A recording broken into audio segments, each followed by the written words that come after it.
think there's also a challenge that I see, again, not addressed, I think, in the bill, but that potentially could be, around what I might think of as a sort of emerging de facto blasphemy law, which is quite concerning. So people who wish to protest almost always are annoying somebody in some way on the issue that they want to protest about. Very rarely do people protest in favour of or against things where everyone agrees with them.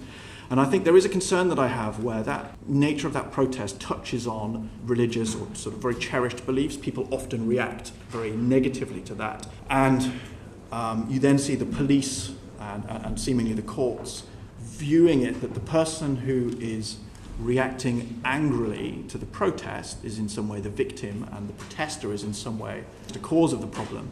You know, having removed a blasphemy law in 2008, the will of Parliament seems to be that you are allowed to offend people's religious sensibilities. And we saw the example in Manchester with the burning of the Quran. There was an example by the Turkish embassy in London.